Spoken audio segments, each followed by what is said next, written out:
নমস্কার বন্ধুরা, আমি মমিতা লাইফের খুঁটিনাটিতে আরও একটা নতুন দিনে তোমাদের অনেক অনেক স্বাগত।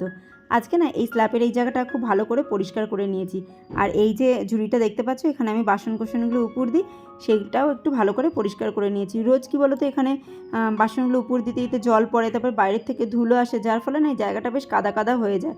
আর মাঝে মাঝে যদি এই ঝুড়িটা না ধুয়ে দিই, তাহলে আর 2-3 দিন পরে কি বলবো, এই ঝুড়িটার উপরে বাসনই উপর দেওয়া যায় না। তোমাদের সাথে হয়তো রোজ শেয়ার করা হয় না, এটা কিন্তু আমি মাঝে মাঝে ধুয়ে তারপরেই বাসনটা উপর দিই। তো চলো বাসন টাসনগুলো এখানে উপর দিয়ে এবার সংসারের কাজকর্মে লেগে পড়ি।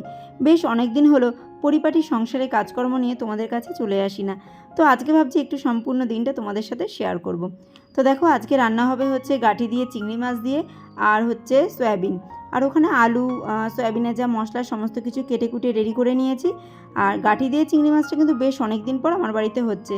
চিংড়ি মাছ যেহেতু আমি খাই না মানে কি, গ্যাস হয় বলে একটু এড়িয়ে চলি, তো সেই জন্য কমই আনা হয়। তো সেদিনকার কর্তামশাই বেশ কিছু গাঁঠি নিয়ে এসেছে, তো বললাম চলো একটুখানি চিংড়ি মাছ নিয়ে আসো, অনেক দিন চিংড়ি মাছ দিয়ে করি না, তো চিংড়ি মাছ দিয়ে একটু গাঁঠিটা করি। দেখতেই পাচ্ছ বেশ অনেকটাই চিংড়ি মাছ নিয়ে এসেছে, সেই পরিমাণে গাঁঠিটা কিন্তু আমার অনেকটাই কম আছে। তো এখানে একটুখানি রাঁধুনি ফোড়ন দিলাম, আর চিংড়ি মাছটা খুব বেশি কড়া করে ভাজলাম না, বেশি কড়া করে ভাজলে না চিংড়ি মাছটা কেমন সিটিয়ে যায়, শক্ত শক্ত হয়ে যায়। আর গাঁঠিগুলো আগে একটু সেদ্ধ করে নিয়েছি, আর আমি না গাঁঠি তোমার ছালটা ছাড়িয়ে তারপরেই সেদ্ধটা বসাই, তা না হলে আমার মনে হয় ছোকলা শুদ্ধ সেদ্ধ করে তারপরে ছোকলাটা ছাড়াতে আমার মনে হয় বেশি বিরক্ত লাগে। তো সেই জন্য আমি বটি দিয়ে আগে ছালটা ছাড়িয়ে নিই, গাঁঠির খোসাটা আর কি ছাড়িয়ে নিই, তারপরেই আর কি একটু সেদ্ধ করে জল ফেলে নিই। তারপরে এখানে দেখো একটু আদা বাটা দিয়েছি, কাঁচা লঙ্কা চিড়ে দিচ্ছি, এটা একটু ভালো করে নাড়িয়ে চাড়িয়ে তারপরে এর মধ্যে দেবো হচ্ছে একটু জিরের গুঁড়ো, ব্যাস। এই দিয়ে আর নুন হলুদ পরিমাণ মতো স্বাদ মতো দিয়ে আমার গাঁঠি দিয়ে চিংড়ি মাছটা রান্না হয়ে যাবে। খুবই সিম্পল একটা রেসিপি, কিন্তু খেতে কিন্তু অসাধারণীয় হয়। মনে হয় এক থালা ভাত এই দিয়েই সম্পূর্ণটা খেয়ে নিই।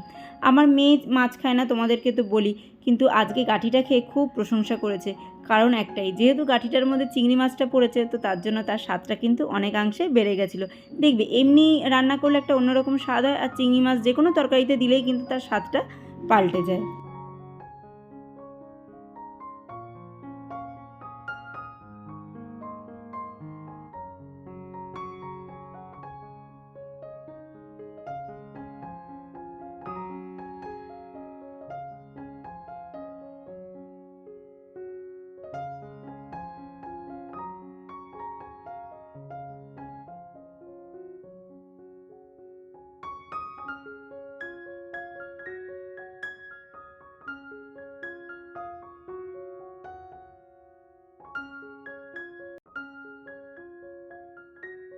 তো এইদিকে গাঁঠি আমার মোটামুটি রান্না হয়ে গেছে। এবার আমি সয়াবিনটা একদিকে বসিয়ে দিয়েছি, আর এখানে ভাতটাও বসিয়ে দিলাম। 2 থেকে 3 রকম পদ রান্না করি, 2 রকম পদই রান্না করি। 3 রকম যদি কোনো সময় ভাজাভুজি করি তাহলেই হয়, তা না হলে 2 রকম পদই আমি সাধারণত রান্না করে থাকি। তো এইদিকে মশলাপাতির কৌটো এগুলো মুছে টুছে রেডি করে নিয়েছি। আর এই যে নুনের ডিব্বাটা খালি ছিল, তো নুনটা এখন ঢেলে নেব।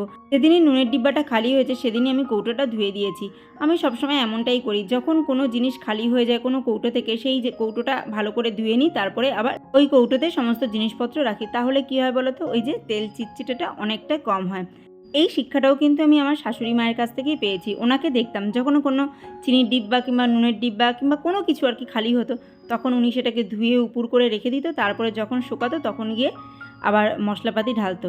দেখো আসলে কি বলো তো, আমি আমার বয়সে যখন থেকে মানুষ এই সমস্ত জিনিস শেখে, একটু বড় হয়ে যায়, যখন থেকে সংসার বলে জিনিসটা বুঝতে শেখে, একটা দায়িত্ব মানুষের মাথার ওপরে আসতে শেখে, তো সেই সময়টা অলরেডি আমার বিয়ে হয়ে গেছে। আমার 19+ অলরেডি বিয়ে হয়ে গেছিলো। তো আমি বেশিরভাগ সময়টাই আমি আমার শ্বশুরবাড়িতেই ছিলাম। তো সেই জায়গা থেকে আর কি আমার সমস্ত রকম শিক্ষা দীক্ষা এদের কাছ থেকেই কিন্তু অর্জন করা। তবে হ্যাঁ, আমি সব কিছুর মধ্যে দিয়ে সুশিক্ষাটাই অর্জন করেছি। আর যদি কুশিক্ষা অর্জন করতাম তাহলে তার কথাই হতো না। তো যাই হোক, চলো, প্রতিটা মানুষের মধ্যে প্রতিটা জায়গায় কিন্তু সু আর কু বলেই দুটো জিনিস থাকে। এবার আমরা কোনটাকে আপন করে নেব সেটা কিন্তু সম্পূর্ণ আমাদের ওপর, যে আমরা সুশিক্ষা কিংবা সুকর্মকে আপন করব, না কুশিক্ষা কিংবা কুকর্মকে আপন করব, তাই না? তো যাই হোক, অনেক রকম কথা তোমাদেরকে বলে ফেললাম। তো দেখো এইদিকে ভাতটা আমার হয়ে গেছে, ভাতের হাঁড়িটা উপর দিয়ে দিলাম, ডিমগুলো ধুয়েছিলাম, ডিমটা এখানে ধুয়ে টুয়ে রেখে দিলাম। আর এই যে দেখো, এটা হচ্ছে আমার মেয়ের অনেক দিন আগের ঘুঙরুটা। এই ঘুঙরুটা না আওয়াজটা এত সুন্দর, কিন্তু একদম ভালো বাঁধানো নেই, ছিঁড়তে ছিঁড়তে এর আর কিছুই নেই, কয়েকটা মাত্র পড়ে রয়েছে। তা যাই হোক, ওর এক বন্ধুর মা তার মেয়ের একটা ঘুঙুর আমার মেয়েকে দিয়েছে। সে এখন আর নাচ করে না, তার ঘুঙুরুর আওয়াজটাও কিন্তু অনেক সুন্দর, খানিকটা আমার মেয়ের এই ঘুঙরুটার মতনই। তো যাই হোক, দিনটা হচ্ছে বৃহস্পতিবার, তো চলে এলাম পুজো দিতে। তো আগে গোপুসোনাকে স্নান টান করিয়ে নিলাম। মানে ঠাকুরের আসনটা আমি আগেই পরিষ্কার পরিচ্ছন্ন করে নিয়েছি, তারপরেই ক্যামেরাটা অন করেছি। কি বলতো, সমস্ত কাজ না দেখানো হয় না, মানে ক্যামেরা অন করে করা যায় না। তো যাই হোক, গোপুসোনাকে স্নান টান করিয়ে নিয়েছি, এখন গা মুছিয়ে নিয়েছি। আর দেখো, গোপুসোনা কিন্তু তোমাদেরকে বলছে যে তোমরা কেমন আছো, তোমরা কি আমার মায়ের ভিডিও দেখো, আমার মায়ের ভিডিও তোমাদের কেমন লাগে অবশ্যই কিন্তু কমেন্ট করে জানিও। তো আমার এই কিউটসা গপুকে তোমাদের কেমন লেগেছে অবশ্যই কিন্তু কমেন্ট করে জানিও। তো চলো, গোপুসোনাকে একটা সুন্দর রেড কালারের জামা পরিয়ে দিলাম। আর এই কেনা জামাগুলো না এরকম ঢলঢলে হয়, সত্যি বলতে আমার মাসি যে জামাগুলো বানিয়ে দিয়েছিল সেই জামাগুলো একদম ফিটিংস হয়, আর পরলেও কিন্তু গোপুসোনাকে খুব সুন্দর লাগে। আর যেই জামাগুলো কিনে নিয়ে আসি সেগুলো তো পিটটিটগুলো খোলা থাকে, অতটা ফিটিংস হয় না। তো যাই হোক, এখানে দেখো পান, কলা, আম পাতা, দুব্বো, সিঁদুর, ঘটে জল সমস্ত কিছু রেডি করে নিয়েছি। এখন স্বস্তিকটা এঁকে ঘরটাকে খুব সুন্দরভাবে ফুল দিয়ে সাজিয়ে আমার সংসারের মঙ্গলের প্রার্থনা জানিয়ে লক্ষ্মীর ঘরটাকে স্থাপন করব।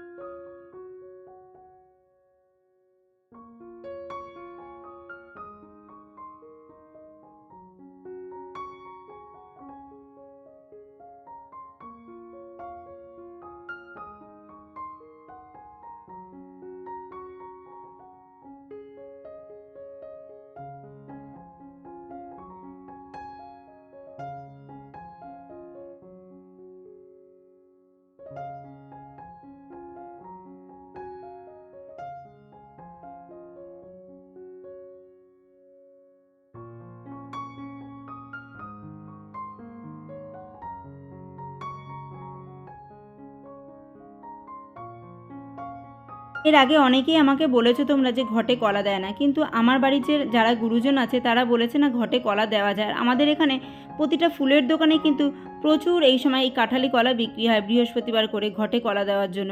তো সেই কারণে আমি কিছুদিন বন্ধ রেখেছিলাম। সত্যি বলতে কি বলতো, যদি সুপুরি পাওয়া যায়, গোটা সুপুরি একদম, তো সেই সুপুরিও কিন্তু ঘটে দেওয়া যায়, কিন্তু সবসময় তো পাই না, তো সেজন্য দেওয়া হয় না।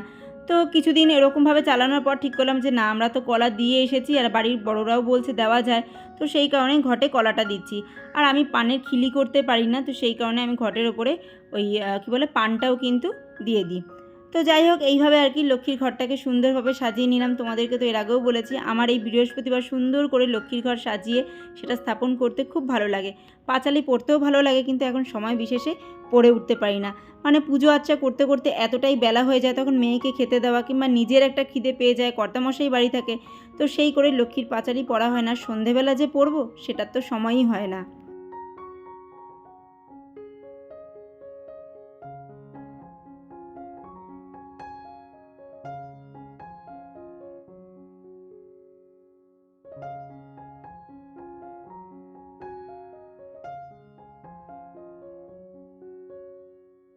যেমন লক্ষ্মীর পাঁচালিটা আমি ঠিকমতো পড়তে পারি না, তো সেই কারণেই কিন্তু আমি প্রতি বৃহস্পতিবার মা লক্ষ্মীর উদ্দেশ্যে লক্ষ্মীর পাঁচালির ওপরে কিন্তু একটু ফুল আর একটু দুব্বো রেখে দিই।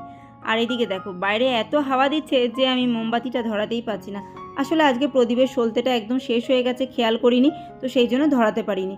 তো একটা মোমবাতি ছিল, মোমবাতিটাই ধরিয়ে দিলাম, কিন্তু এত হাওয়া দিচ্ছে বাইরে থেকে যে মোমবাতিটা জ্বালিয়েই রাখতে পারছি না। যেহেতু একটু উঁচু হয়ে লম্বা হয়ে রয়েছে, তো সেই জন্য আরও অসুবিধে হচ্ছে।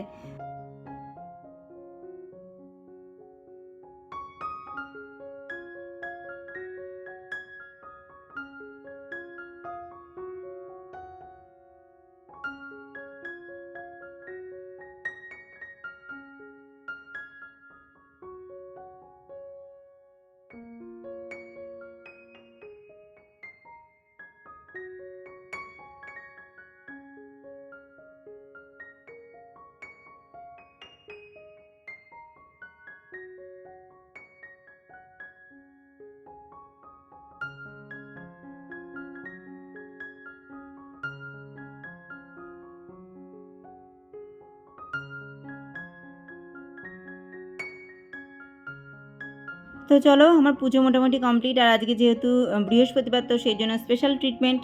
তো এখান থেকেই তাহলে আজকের মতো বিদায় নিচ্ছি। আবার দেখা হবে নতুন এক পর্ব নিয়ে। তোমরা সবাই ভালো থেকো, সুস্থ থেকো, সাবধানে থেকো।